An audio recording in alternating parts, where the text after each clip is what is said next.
Good morning! For today's video mga mare, samahan niyo akong mag-camping kasama ang pamilya ko. Late upload na nga ito mga mare. Itong video na to mga mare ay ginanap noong Huwebes Santo. Wow!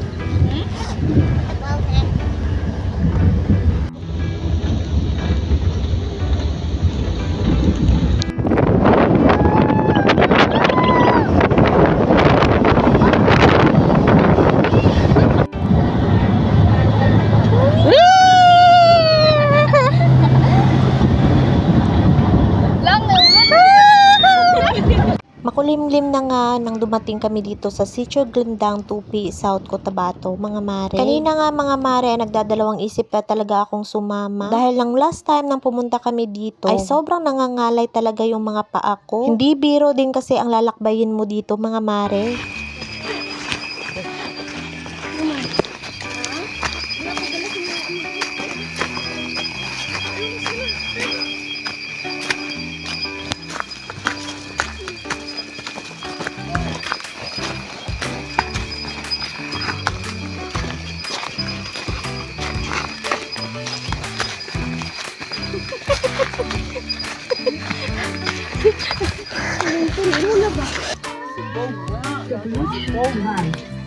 Basa ba? Sa likod niya ba? Basa gini yun. Pwede na siya. Pwede mo pugaan ba?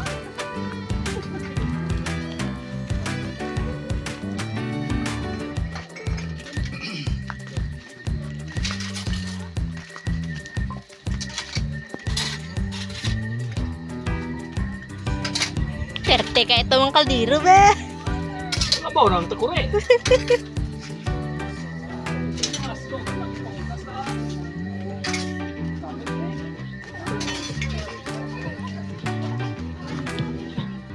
Uy, igda-igda na kabudra.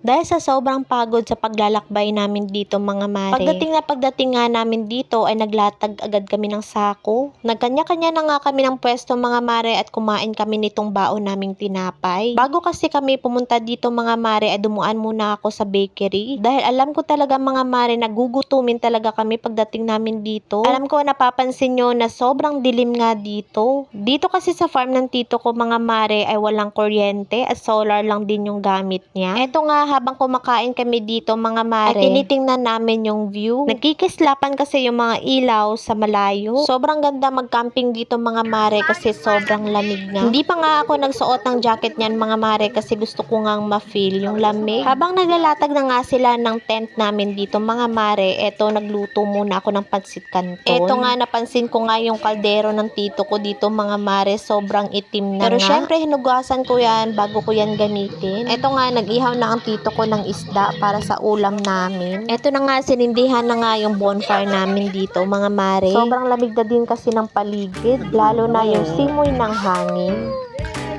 Oy! Tingala na sa lahat. Tuluda bala. Indian na. Kulto.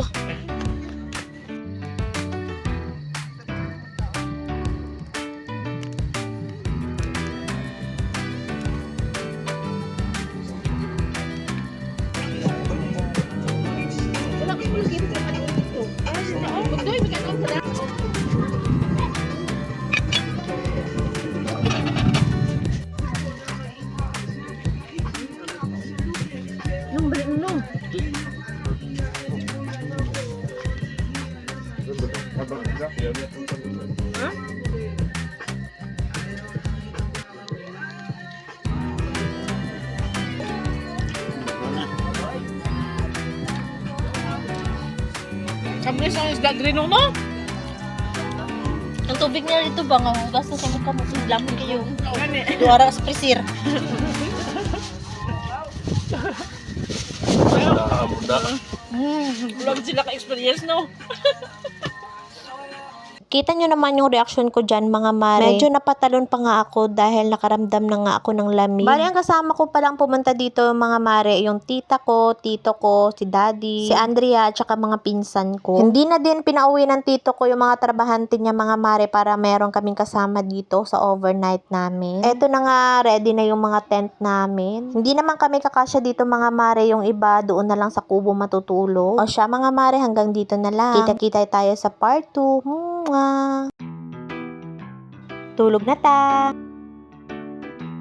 Hi mga mare, it's Mami Yani again. Ito pala ang part 2 video ng aming camping sa bukid. Mga 9 PM na nga ito ng gabi mga mare, naisipan kong matulog na nga. Ito na nga, naka-jacket na ako dahil ramdam ko na talaga ang lamig. Kinabukasan pagkagising ko, itong mga kasama ko mga mare ay nagkakape na nga. Masarap nga magkape dito mga mare dahil sobrang lamig. Kahit nga yung tito ko mga mare ay naka-jacket na din. Nakita nyo naman sa background ko mga mare ay halos hindi na nga makita ang Mount Matuto. Tingnan nyo naman, napapalibutan pa nga siya ng fog. Kape tayo mga mare.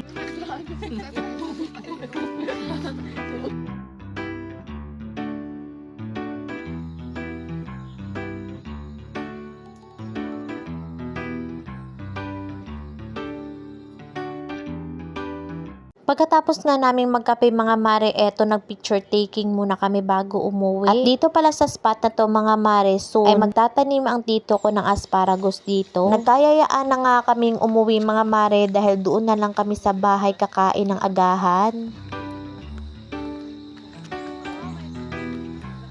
Grabe yung pag niya alas pa.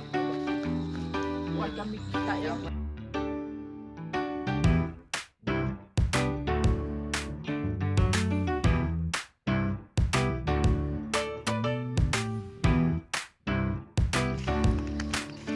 Hello Andrea! Iwan ikaw?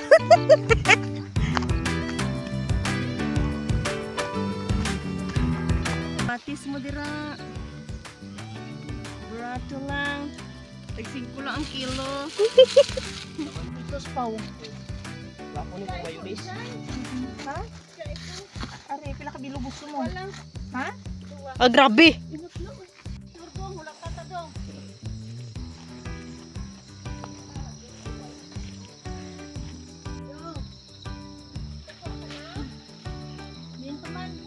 Araos tubang mo to sa unahan gamay.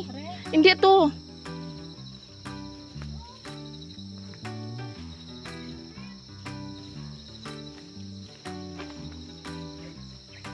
Double purpose talaga itong dala kong bag mga mare. Tingnan nyo naman, punong-puno. Ha?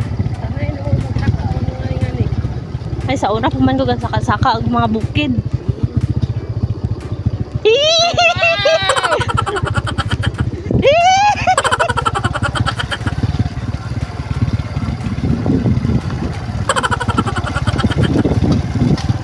The view is so cool. Kami mga uwak. Hinay lang, cool!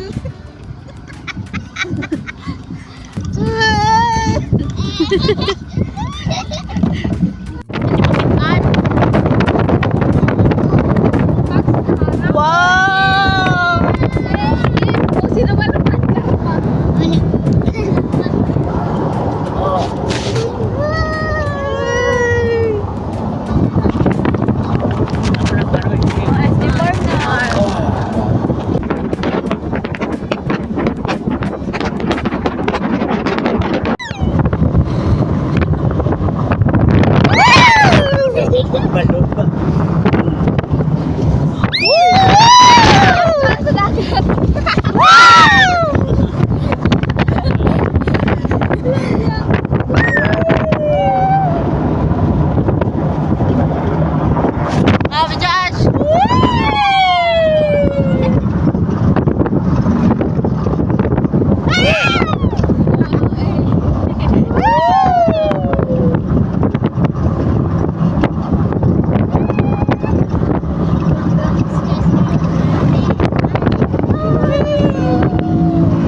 Yun lang for today's video mga mare.